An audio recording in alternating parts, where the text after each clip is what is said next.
آج 28 سفر المظفر ہے۔ نبی اکرم صلی اللہ علیہ وسلم کے پاک گھرانے میں اس ہستی نے جنم لیا جس کی وجہ سے نبی پاک صلی اللہ علیہ وسلم کی نسل آگے چلی۔ آج ان کا یوم شہادت ہے۔ میری مراد حضرت سیدنا حسن مصطفیٰ رضی اللہ تعالیٰ عنہ ہے۔ امام حسن امام حسین کے بھی امام ہیں اور آپ کے بڑے بھائی بھی ہیں۔ مولا علی شیر خدا رضی اللہ تعالیٰ عنہ کے بڑے بیٹے ہیں اور امام حسین نے بھی امام حسن کی بیعت کی تھی۔ اس اعتبار سے بھی امام حسن رضی اللہ تعالیٰ عنہ آپ کے امام کہلاتے ہیں۔ لمحہ فکریہ یہ ہے کہ آج اس دور میں کثیر تعداد میں اہل سنت کے لوگ بھی کسی کے رنگ میں رنگ کر ان کا تذکرہ نہیں کرتے۔ یہ امت کے لیے ایک لمحہ فکریہ ہے۔ یہ وہ واحد ہستی ہے جن کو خود میرے نبی پاک صلی اللہ علیہ وسلم نے فرمایا تھا کہ میرا بیٹا حسن سید ہے، یہ میری امت کا سردار ہے۔ امام حسن مصطفیٰ رضی اللہ تعالیٰ عنہ ہجرت کے تیسرے سال 15 رمضان المبارک کو مدینہ المنورہ میں پیدا ہوئے اور نبی پاک صلی اللہ علیہ وسلم نے 7ویں دن آپ کا عقیقہ فرمایا اور سر سے بال اتروا کے اس کی مقدار کے برابر چاندی کو صدقہ کیا۔ حضرت علی مرتضیٰ شیر خدا رضی اللہ تعالیٰ عنہ نے آپ کا نام حمزہ رکھا تھا، لیکن نبی پاک صلی اللہ علیہ وسلم نے آپ کا نام حسن رکھا۔ یہ جو عقیقہ کرنا سنت ہے، یہ 7ویں دن سنت ہے، 14ویں دن سنت ہے، 21ویں دن سنت ہے۔ اس کے بعد ساری زندگی میں کبھی بھی کر لے تو یہ مستحب عمل ہے، ضروری نہیں ہے۔ ہماری عوام الناس کے اندر ایک سوچ پائی جاتی ہے کہ بچے یا بچی کی شادی کرنے سے پہلے اس کا عقیقہ کرنا ضروری ہے۔ ایسا بالکل نہیں ہے۔ دوسری سوچ یہ پائی جاتی ہے کہ جس کا عقیقہ نہ ہو اس کی طرف سے قربانی بھی نہیں ہوتی، پہلے عقیقہ کیا جائے پھر قربانی کی جائے۔ حالانکہ قربانی کرنا صاحب نصاب کے لیے واجب ہے اور عقیقہ کرنا ایک سنت عمل ہے، تو واجب کو چھوڑ کر سنت پر عمل نہیں ہوتا۔ جس کے ذمہ قربانی کرنا واجب ہے اس کے لیے واجب ہے کہ اپنی قربانی ادا کرے۔ تو عقیقہ کرنا 7ویں دن سنت ہے، 14ویں دن سنت ہے، 21ویں دن سنت ہے۔ اس کے بعد ساری زندگی میں کبھی بھی کر لیا جائے تو یہ ایک مستحب عمل ہے۔ امام حسن رضی اللہ تعالیٰ عنہ صرف ابھی 8 برس کے تھے کہ نبی پاک صلی اللہ علیہ وسلم نے پردہ فرما دیا اور 6 مہینے کے بعد سیدہ زہرا پاک رضی اللہ تعالیٰ عنہا نے بھی دنیا سے پردہ فرما دیا۔ بالکل بچپن کا حالت ہے۔ 8 برس تک امام حسن رضی اللہ تعالیٰ عنہ نے نبی پاک صلی اللہ علیہ وسلم کی صحبت پائی ہے اور نبی پاک صلی اللہ علیہ وسلم نے آپ کی تربیت فرمائی ہے۔ نبی پاک صلی اللہ علیہ وسلم نے امام حسن رضی اللہ تعالیٰ عنہ کو جو اپنی خلافت عطا کی اس کو تھوڑا سمجھنے کی آج ضرورت ہے۔ نبی پاک صلی اللہ علیہ وسلم کا جب مرض وصال، جس مرض میں آپ کا وصال ہوا ہے، آپ کے بخار کی شدت کا عالم یہ تھا کہ نبی پاک صلی اللہ علیہ وسلم کو 2 صحابہ کندھے کے ساتھ سہارا دے کر مسجد میں لایا کرتے تھے۔ بخار اس قدر شدت اختیار کر گیا تھا۔ اب جب یہ مرض تھا تو سیدہ زہرا پاک اپنے دونوں شہزادوں کو لے کے اپنے والد گرامی احمد مصطفیٰ جناب محمد مصطفیٰ صلی اللہ علیہ وسلم کی بارگاہ میں حاضر ہوئی تو عرض کرنے لگی، ابا جی میرے بچوں کو کچھ عطا کریں، میرے بیٹوں کو کوئی وراثت عطا کریں۔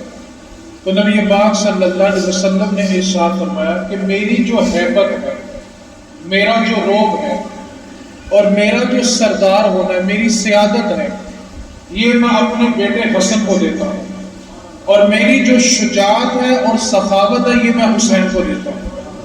تو امام حسن رضی اللہ تعالیٰ عنہ کو سردار سید خود میرے مصطفیٰ نے بنایا ہے۔ امام حسن رضی اللہ تعالیٰ عنہ 40 ہجری میں جب مولا علی شیر خدا رضی اللہ تعالیٰ عنہ شہید ہوتے ہیں تو اس وقت آپ خلیفہ بنتے ہیں، اور صرف 6 مہینے کے بعد آپ یہ خلافت حضرت امیر معاویہ رضی اللہ تعالیٰ عنہ کے سپرد کر دیتے ہیں، اور امیر معاویہ رضی اللہ تعالیٰ عنہ اس وقت حاکم بن جاتے ہیں۔ امام حسن مجتبی رضی اللہ تعالیٰ عنہ کا جو وصال آج 28 صفر مشہور ہو گیا ہے، لیکن اگر ہم تاریخ کی معتبر کتابیں پڑھیں تو آپ کا یوم وصال 5 ربیع الاول بنتا ہے، یعنی آج 28 صفر ہے، اگلا جو ہفتہ بنے گا 5 ربیع الاول، آپ کا یوم وصال 5 ربیع الاول ہے، لیکن ہمارے ہاں عرف میں مشہور 28 صفر ہے۔ تاریخ میں اختلاف ہوتا رہتا ہے، لہذا اس میں بحث کرنے کی حاجت نہیں ہے۔ آج اس نشست میں جس موضوع پر کلام کرنا ہے اس کے لیے آپ کی توجہ چاہیے۔ نبی پاک صلی اللہ علیہ وسلم ایک دفعہ صحابہ کو خطبہ ارشاد فرما رہے تھے، امام حسن نبی پاک صلی اللہ علیہ وسلم کے پہلو میں غور میں بیٹھے ہوئے تھے، تو نبی پاک صلی اللہ علیہ وسلم کبھی لوگوں کی طرف دیکھتے، کبھی امام حسن کی طرف دیکھتے، اور نبی پاک صلی اللہ علیہ وسلم نے فرمایا لوگوں میری بات سن لو، یہ میرا بیٹا حسن امت کا سردار ہے۔ جب مسلمان کی 2 بڑی جماعتوں میں اختلاف ہو جائے گا تو یہ میرا بیٹا حسن ان میں صلح کروائے گا۔ جب مسلمانوں میں اختلاف عام ہو جائے گا تو میرا بیٹا حسن ان میں صلح کروائے گا اور میری امت کو فتنے سے بچا لے گا۔ اب نبی پاک صلی اللہ علیہ وسلم کی یہ ایک پیشن گوئی تھی امام حسن کے بارے میں کہ میرا بیٹا حسن میری امت کو ٹوٹنے سے بچائے گا، اور جب امت اختلاف کی طرف جا رہی ہوگی تو امام حسن ان کو جوڑ کے ایک جگہ پہ اکٹھا کر دیں گے۔ اب جب وہ موقع آیا، اب یہ اختلاف تھا کیا، اس کا پس منظر کیا تھا، اور امام حسن نے اس اختلاف کو حل کیسے کیا، اس بات کو تھوڑا سا تسلی کے ساتھ سمجھ لیں تو ہمیں کوئی بہکانے کی ضرورت پیش آ بھی جائے کسی کو، اللہ تعالیٰ آپ کو استقامت عطا فرمائے۔ حضرت علی المرتضیٰ شیر خدا رضی اللہ تعالیٰ عنہ اور حضرت امیر معاویہ رضی اللہ تعالیٰ عنہ، آپ کا جو اختلاف تھا وہ اس بات پر تھا کہ جس وقت حضرت عثمان غنی رضی اللہ تعالیٰ عنہ کو شہید کر دیا گیا، آپ کو علم ہوگا کہ قتل کے بدلے میں جو قتل ہوتا ہے اس کو قصاص کہتے ہیں، یعنی جس کا بندہ مار دیا جائے بدلے میں وہ اس خاندان میں جس نے بندہ مارا ہوتا ہے اس کو قتل کیا جائے، تو شریعت میں اس کو قصاص کہتے ہیں۔ اب جس وقت حضرت عثمان غنی رضی اللہ تعالیٰ عنہ شہید ہو گئے، اس وقت یہ اختلاف پیدا ہوا۔ حضرت علی المرتضیٰ شیر خدا رضی اللہ تعالیٰ عنہ کا موقف یہ تھا کہ ابھی حالات بڑے سنگین ہیں، تو ہم شہادت عثمان کا بدلہ لیں گے، لیکن کچھ عرصے کے بعد۔ امیر معاویہ رضی اللہ تعالیٰ عنہ کا موقف یہ تھا کہ ہم نے بدلہ ابھی لینا، یعنی دونوں کا موقف یہی تھا کہ بدلہ لینا ہے، اختلاف صرف وقت کے اندر تھا کہ لینا کب ہے۔ مولا علی کا موقف یہ تھا کہ پہلے ہم اپنی نئی سلطنت کو مضبوط کر لیں، اس کے بعد ان سے بدلہ لیں گے۔ امیر معاویہ رضی اللہ تعالیٰ عنہ کا موقف یہ تھا کہ ہمیں بدلہ ابھی لینا ہے، ہم نے عثمان غنی کے قاتلوں کو ابھی پکڑنا ہے۔ اس مسئلے پر اختلاف ہوا اور 2 گروہ بن گئے۔ شام والوں نے حضرت امیر معاویہ کی بیعت کر لی اور عراق والوں نے، کوفہ والوں نے مولا علی کی بیعت کر لی۔ اب یہ 2 گروہ بن گئے، اور مولا علی شیر خدا رضی اللہ تعالیٰ عنہ کرم اللہ وجہہ الکریم 4 سال آپ کی خلافت کے ہیں، اور 4 سال یہ اختلاف جاری رہا، اور یہ مسلسل چلتا رہا کہ بدلہ لینا ہے۔ اب مولا علی رضی اللہ تعالیٰ عنہ کو جب شہید کر دیا گیا، ابن ملجم نے شہید کیا، اب یہ سمجھ لیں بعض لوگ یہاں پر آ کر خیانت کرتے ہیں اور الزام لگاتے ہیں کہ نعوذ باللہ من ذالک امیر معاویہ رضی اللہ تعالیٰ عنہ نے مولا علی کو شہید کروایا۔ حالانکہ اصل بات یہ ہے ابن ملجم جو مولا علی کا قاتل ہے یہ ایک عورت کے اوپر فدا ہو گیا تھا اور یہ اس عورت سے نکاح کرنا چاہتا تھا۔ اب وہ جس عورت سے وہ نکاح کرنا چاہتا تھا اس عورت نے ابن ملجم کے ساتھ ایک شرط رکھی تھی نکاح کرنے کی۔ وہ شرط یہ تھی کہ تم مولا علی کا سر کاٹ کے لے آؤ تو میں تم سے نکاح کر دوں۔ اس کی وجہ یہ تھی کہ یہ جو خاتون تھی جس سے مولا علی کا قاتل نکاح کرنا چاہتا تھا اس کے خاندان کے جتنے بھی مرد تھے نا وہ سارے کے سارے میدان بدر میں مولا علی نے قتل کیے ہوئے تھے۔ وہ سارے کا سارا خاندان مولا علی نے میدان بدر میں کاٹا کیونکہ یہ سارے کافر تھے اور نبی پاک کے مقابلے میں آئے تھے، تو مولا علی رضی اللہ تعالیٰ عنہ نے اپنی تلوار سے اس کے خاندان کو کاٹا ہوا تھا۔ اب اس عورت کو انتقام چاہیے تھا مولا علی سے، اور اس نے یہ شرط رکھی ابن ملجم سے جو اس سے نکاح کرنا چاہتا تھا کہ میرا حق مہر مولا علی کا سر ہے، تم مولا علی کا سر کاٹ کے نہیں آؤ تو میں تم سے نکاح کر لیتی ہوں۔ اب ابن ملجم تو تھا یہ بڑا بدبخت انسان تھا، اس نے کیا کیا کہ اپنا جو خنجر تھا اس کو ساری رات زہر میں بھگو کے رکھا، کیونکہ چھری، چاقو، کانٹا یا تلوار یا نیزہ یہ جتنے بھی آلے ہیں نا کاٹنے والے، ان کے اندر ایک خاصیت یہ ہوتی ہے کہ اگر آپ ان کو زہر میں بھگو کے رکھیں، آپ ہلکا سا بھی کٹ لگائیں تو زہر پورے جسم میں خود بخود چلا جاتا ہے، اور اگلے بندے پہ وار کرنا آسان ہوتا ہے اور یہ وار تھوڑا تکلیف دہ ہوتا ہے، اور یہ ہلکا سا جو بھی کٹ ہوتا ہے یہ اگلے بندے کی جان دے دیتا ہے۔ اب یہ جو ابن ملجم تھا جو مولا علی کا قاتل ہے، اس نے اپنے خنجر کو ساری رات زہر میں بھگو کے رکھا، اور صبح فجر کی نماز کے وقت یہ دیکھیں جیسے ممبر بنا ہوا ہے نا تو ممبر کے نیچے جگہ ہوتی ہے جہاں پہ ہم نے سامان رکھتے ہیں، بعض کا ایک بندہ بھی بیٹھ جاتا ہے، تو ابن ملجم جو تھا وہ محراب میں آ کے چھپ گیا، اور محراب میں جب چھپ گیا مولا علی رضی اللہ تعالی عنہ نے فجر کی سنتیں پڑھ لی تھی اور آپ جماعت کے انتظار میں بیٹھے ہوئے تھے جامع مسجد کوفہ کے اندر۔ اب جب مولا علی رضی اللہ تعالیٰ عنہ فجر کی سنتوں میں مصروف تھے اور جماعت کے انتظار میں تھے، یہ نکلا اور اس نے مولا علی کی گردن پہ آ کے وار کیا، گلے پہ وار نہیں کیا۔ کون ہے جو علی کا سامنا کر سکے؟ شیر خدا ہے۔ تو ابن ملجم نے آپ کی گردن کے اوپر آ کر وار کیا اور وہ زخم گہرا ہو گیا، اور وہ جو خنجر تھا ساری رات زہر پہ بھیگا ہوا تھا تو زہر بڑی جلدی کے ساتھ جسم میں سرایت کر گیا۔ اب جامع مسجد کوفہ میں شور ہوا کہ مولا علی امیر المومنین پہ حملہ ہو گیا۔ اس وقت امام حسن جو مولا علی کے بڑے بیٹے ہیں اپنے گھر سے بھاگتے ہوئے مسجد میں پہنچے اور اپنے بابا کا سر اپنی گود میں رکھا ہوا، مولا علی شیر خدا، خون بہہ رہا ہے، جان نکل رہی ہے، لیکن میں علی کے ملنگوں کو یہاں پہ ایک پیغام دینا چاہتا ہوں۔ مولا علی شیر خدا رضی اللہ تعالیٰ عنہ وہ ہستی ہیں جن کی ولادت بھی مسجد میں ہے، جن کی شہادت بھی مسجد میں ہے۔ آپ پیدا بھی بیت اللہ میں ہوئے، شہید بھی مسجد میں ہوئے۔ اب علی کا جو ملنگ ہے وہ مسجد کے قریب سے بھی نہیں گزرتا، وہ کہتے تھے ہم نے نماز پڑھی ہوئی ہے، جن کے تم ملنگ ہو وہ تو آئے بھی مسجد میں، گئے بھی مسجد سے، اور علی کا ملنگ مسجد کے قریب سے بھی نہیں گزرتا۔ اب امام حسن نے اپنے بابا مولا علی کا سر اپنی گود میں رکھا ہوا ہے اور جان نکل رہی ہے، جسم کے اندر زہر پھیل رہا ہے۔ اس وقت مولا علی شیر خدا رضی اللہ تعالیٰ عنہ نے ایک تاریخی جملہ بولا اپنے ماننے والوں کے لیے بھی اور اپنے ملنگوں کے لیے بھی، فرمانے لگے بیٹا حسن، علی کی جان جاتی ہے چلی جائے لیکن نماز فجر نہیں قضا ہونی چاہیے، فجر کی نماز تم نے وقت پہ پڑھنی ہے۔ آپ توجہ تو فرمائیں کہ مولا علی شیر خدا اپنے ملنگوں کو پیغام کیا دے رہے کہ تم نے نماز کو نہیں چھوڑنا۔ اب یہ اپنے ڈیروں پہ بیٹھ کے چرس بنگ سب کچھ کرتے رہتے ہیں، حالانکہ مولا علی کو نشے کے ساتھ اتنی نفرت تھی، آپ فرمایا کرتے تھے کسی کنویں کے اندر اگر شراب کا ایک قطرہ گر جائے پھر وہ کنواں بند ہو کے زمین کے برابر ہو جائے، پھر اللہ تعالیٰ اس پہ سبزہ اگا دے، اگر کوئی بکری وہ سبزہ کھا لے تو علی اس بکری کا دودھ بھی نہیں پیے گا۔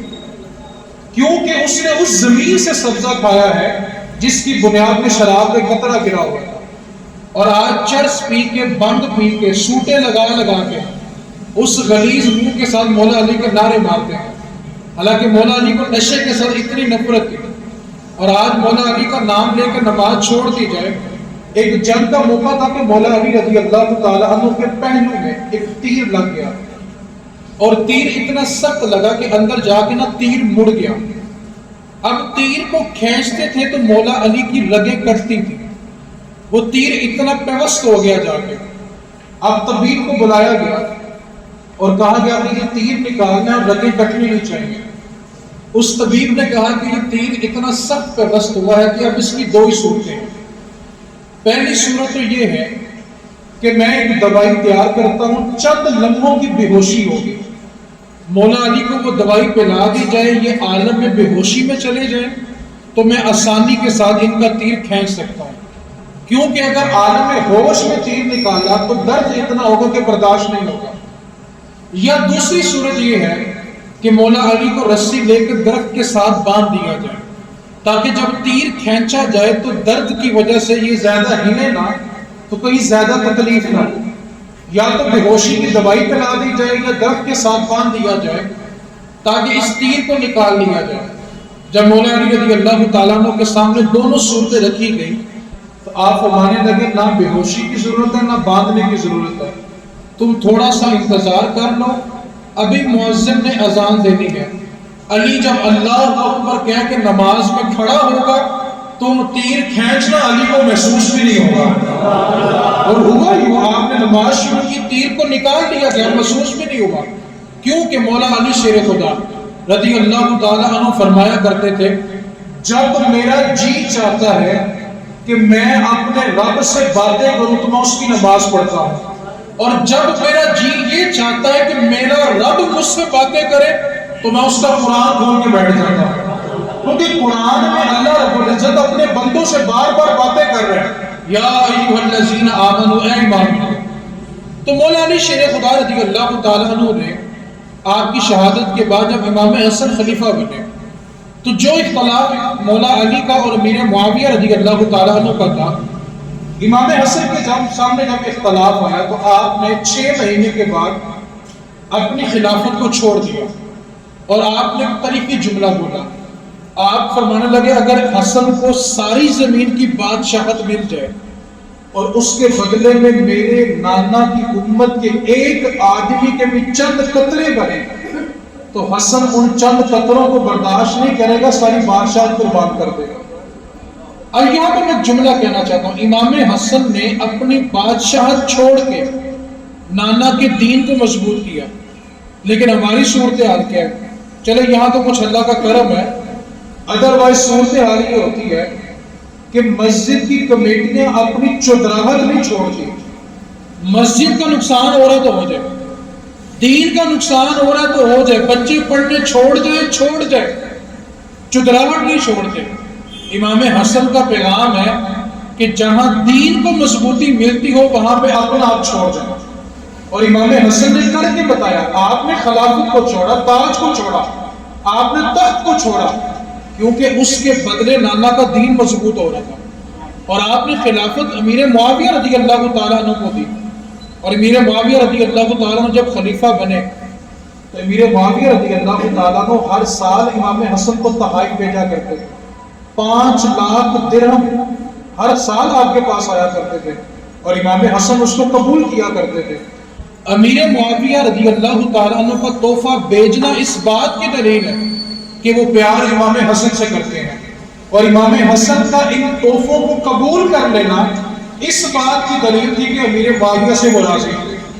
تو اس واسطے آج جو بدبخت امیر معاویہ رضی اللہ تعالیٰ عنہ پر الزام تراشی کرتا ہے تو اصل میں وہ مخالفت امیر معاویہ کی نہیں کر رہا، امام حسن کی کر رہا ہے، کیونکہ صلح امام حسن نے کی ہے، اور جس بندے کو امام حسن کی صلح پر اعتراض ہے پھر اس بندے کو اپنی ایمان کی حفاظت کرنی چاہیے، کیونکہ امام حسن رضی اللہ تعالیٰ عنہ کی صلح کے بارے نبی پاک نے فرما دیا تھا، جو میں نے پہلے حدیث بیان کی تھی کہ نبی پاک صلی اللہ علیہ وسلم نے فرمایا تھا کہ جب مسلمانوں کی دو بڑی جماعتوں میں اختلاف ہوگا تو میرا بیٹا حسن ان میں صلح کروا دے گا اور امت کو جوڑ دے گا۔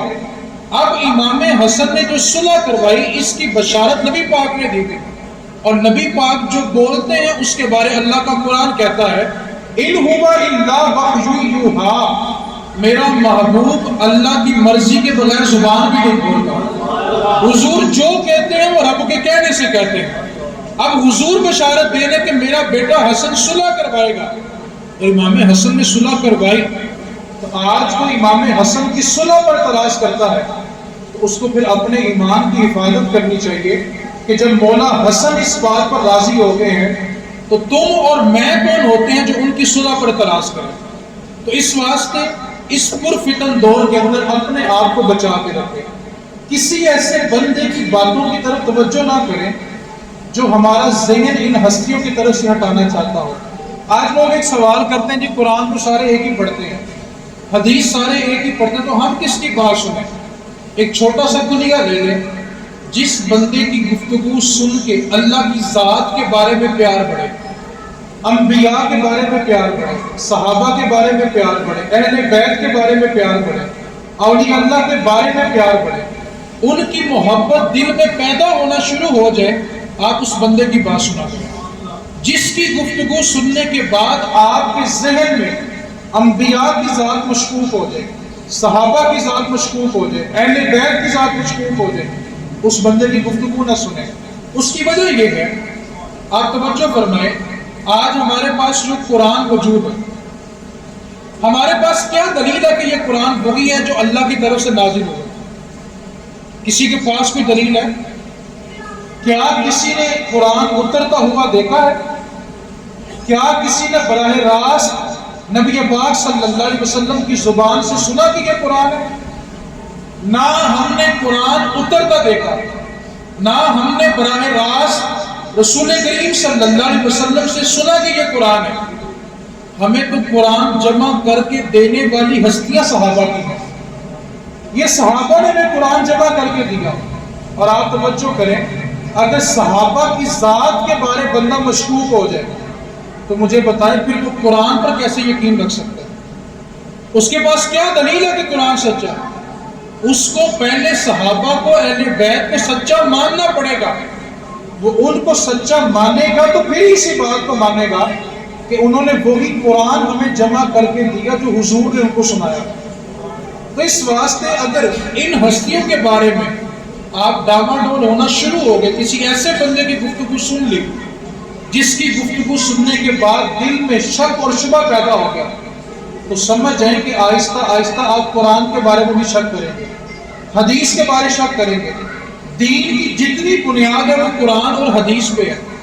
آپ مجھے بتائیں کہ ہم نے براہ راست احادیث نبی پاک سے سنی ہے؟ جتنی بھی احادیث ہم تک پہنچی ہے ان کو روایت کس نے کی ہے؟ ساری صحابہ نے روایت کی ہے نا۔ اور اگر صحابہ کی ذات کے بارے میں بندہ مشکوک ہو جائے تو پھر وہ یہ بتائے کہ وہ احادیث پر یقین کیسے کرے گا؟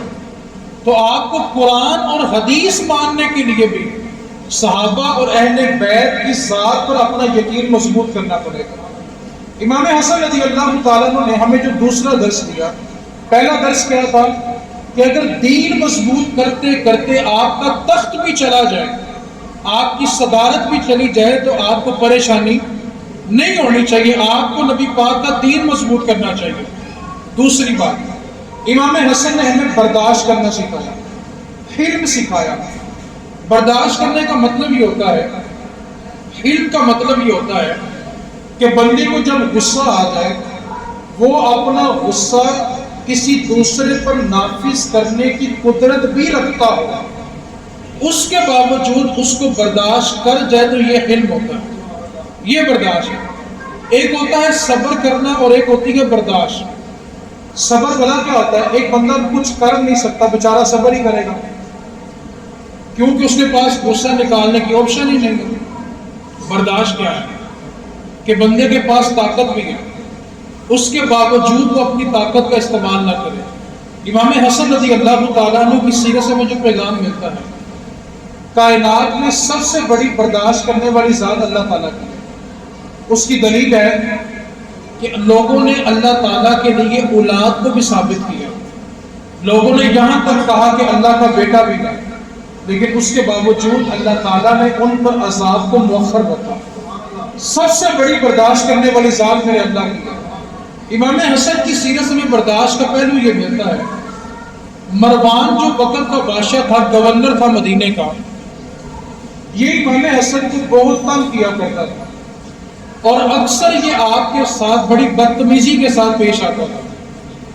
لیکن جب امام حسن رضی اللہ تعالی عنہ کا جنازہ چل رہا تھا تو یہ گورنر مدینہ مروان بھی کندھا دینے کے لیے آگے بڑھا، تو امام حسین رضی اللہ تعالی عنہ نے اس سے کہا کہ ساری زندگی تو میرے بھائی کو تنگ کرتا رہا، بدتمیزی کرتا رہا، آج تو جنازے کو کندھا دینے کے لیے آ گیا ہے۔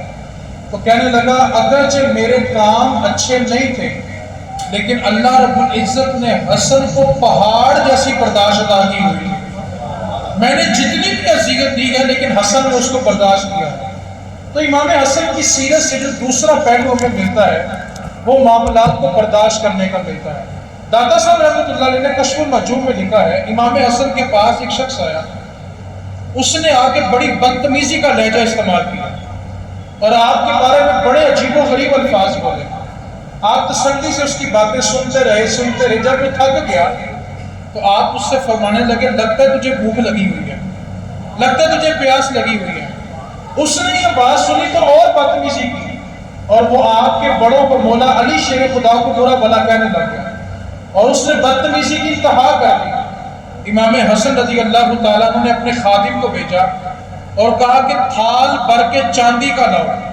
خادم جب تھال بھر کے چاندی لایا تو آپ نے اس شخص کو عطا کی تو وہ شخص تھال رکھ کے پیچھے کہنے لگا کہ میں اللہ کی بارگاہ میں یہ گواہی دیتا ہوں، میں آیا ہی اس نیت سے تھا کہ میں آپ کی برداشت کو چیک کروں کہ آپ میں برداشت کتنی ہے، اور آپ کی برداشت کو دیکھنے کے بعد میں اس چیز کی گواہی دیتا ہوں کہ آپ کی رگوں میں دوڑنے والا خون مصطفیٰ کا ہوا ہے۔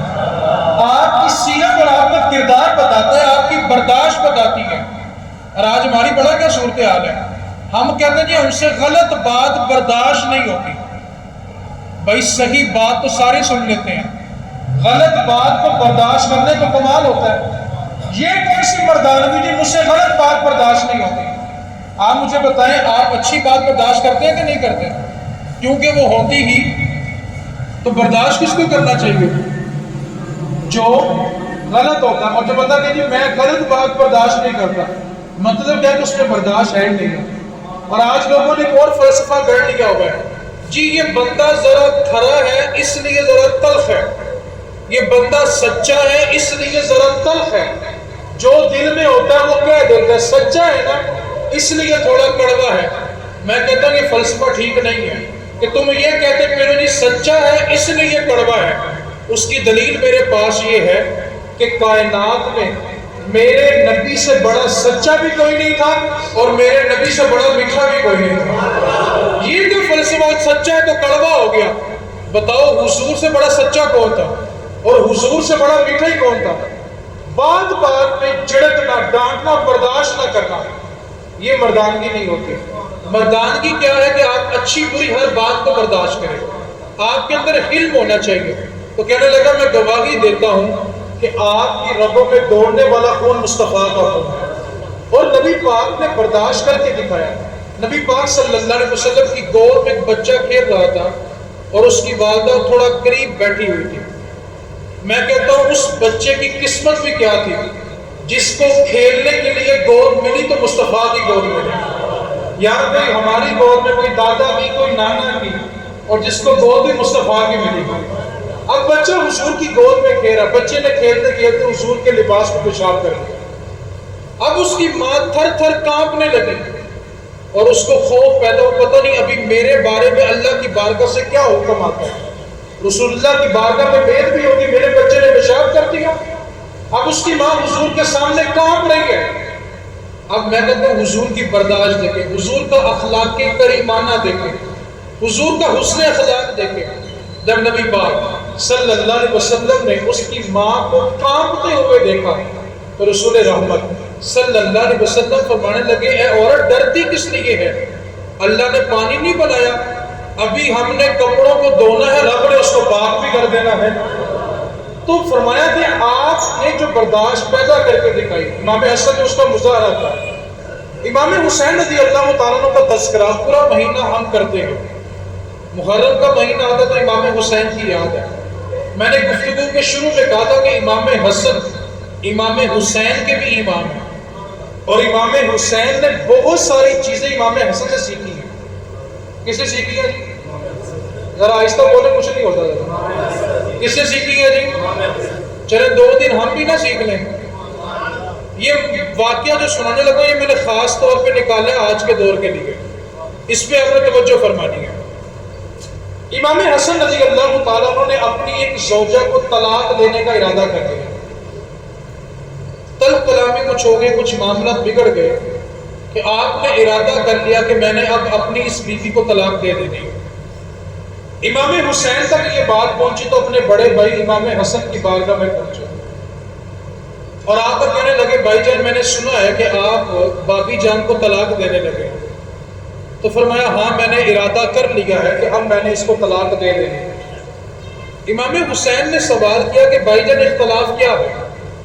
آپ یہ کیوں فیصلہ کر چکے ہیں کہ آپ نے بابی کو طلاق دینی ہے؟ تو امام حسن فرمانے لگے حسین تو نے قرآن نہیں پڑھا؟ عرض کی پڑھا ہے۔ فرمایا پھر اس آیت پر توجہ کر، اللہ کہتا ہے ہن لباس لکم وانتم لباس لہم، شوہر بیوی کے لیے لباس ہے، بیوی شوہر کے لیے لباس ہے۔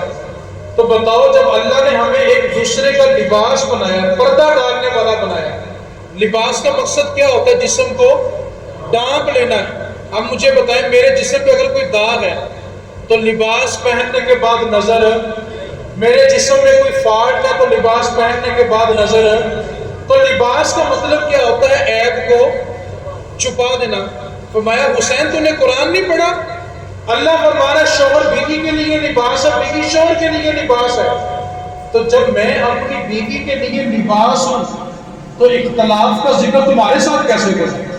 جاؤ چلے جو میں نہیں بتاؤں گا کیا اختلاف ہے، میں اپنی بیوی کے لیے پردہ ہوں۔ آپ یہاں پر رک کے توجہ کریں، نوبت طلاق تک پہنچی ہوئی ہے، لیکن امام حسن اپنے سگے بھائی امام حسین کو وجہ نہیں بتا رہے۔ اور آج ذرا سی بات ہوتی ہے تو سسرال اور میکے کی پنچایت بیٹھ جاتی ہے۔ ایک بات کو یاد کر لیں اور دل کھول کے یاد کر لیں، جب میاں بیوی کا فیصلہ تیسرا بندہ کروا دے، سمجھ جاؤ اس دن میاں بیوی کا رشتہ کمزور ہو گیا۔ جب کمرے کی بات باہر چلی گئی، سمجھ جاؤ پھر رشتہ کمزور ہو گیا۔ جب اپنی 4 دیواری کی بات میں 2 لوگ نہیں سنبھال سکے، باہر والے کبھی نہیں سنبھال سکے، تو میں حسین چلے جاؤ، میں اس کے لیے لباس میں لہذا اس کا پردہ نہیں کھولوں گا۔ چند دن گزرے تو امام حسن نے طلاق دے دی۔ جب طلاق ہو گئی تو امام حسین پھر آ گئے، کہنے لگے بھائی جان پہلے تو آپ کی بیوی تھی، آپ نے بتایا نہیں تھا کہ اختلاف کیا ہے، اب تو آپ نے طلاق دے دی، اب بتائیں اصل مسئلہ کیا تھا؟ تو فرمانے لگے حسین یار وہ غیر محرم بیوی ہے اور ہمیں زیب نہیں دیتا کہ ہم دونوں بھائی بیٹھ کے کسی غیر محرم کا تذکرہ کریں۔ امام حسین کہنے لگے قرآن پہلے بھی پڑھا تھا لیکن تفسیر آج سمجھ آئی ہے کہ حسن قرآن کی وہ روح جانتا ہے جو آج میرے تک پہنچی ہے۔ تو امام حسن نے یہ بتایا، اور دوسرا مسئلہ جب پیش آیا، امام حسن کو زہر دے کے شہید کیا گیا۔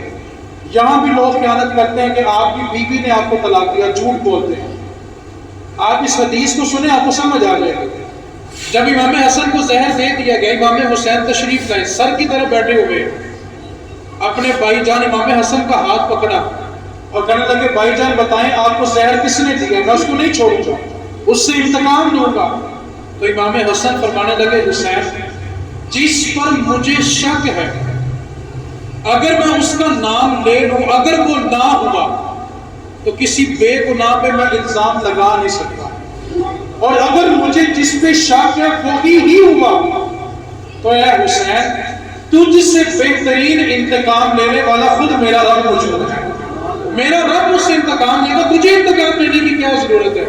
اب میں یہاں پہ کہنا چاہتا ہوں جب امام حسن نے اپنے قاتل کا خود نہیں بتایا، آج لوگ تبصرہ کیسے کر لیتے ہیں، کہتے ہیں یہ فلاں تاریخ کی کتاب میں یہ لکھا ہوا ہے، امام حسن نے تو اپنے قاتل کا خود نہیں بتایا، تو تاریخ والے کو کون سا خواب آ گیا؟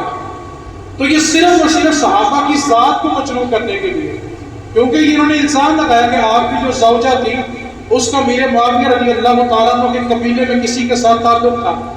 میں کہتا ہوں تیری نسل پاک میں ہے بچہ یار جس کی نسل پاک ساری نور ہے، ایسی عورت ہمارے گھر ہو تو ہم نہیں رکھتے، اور مصطفیٰ کی تو ساری اولاد نور ہے، ایسی عورت حضور کے گھرانے میں کیسے رہ سکتی ہے؟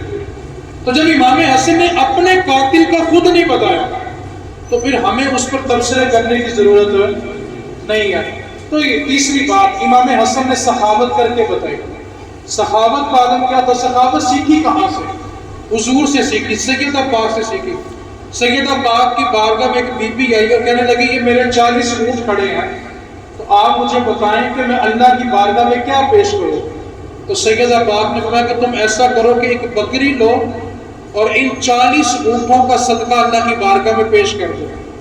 تو بی بی کہنے لگی سیدہ پاک سے کہ اے سیدہ، اگر یہ 40 اونٹ آپ کے پاس ہوتے تو آپ کتنا صدقہ دیتی؟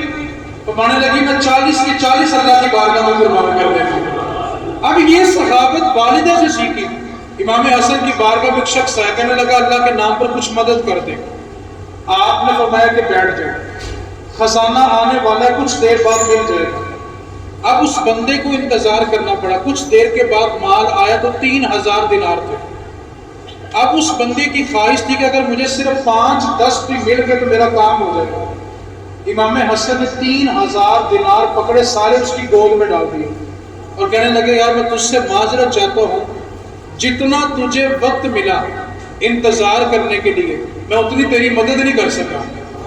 تو سخاوت کا یہ عالم، 3 باتیں آپ کے پیغام کی آج آپ نے لے کے جانی ہے۔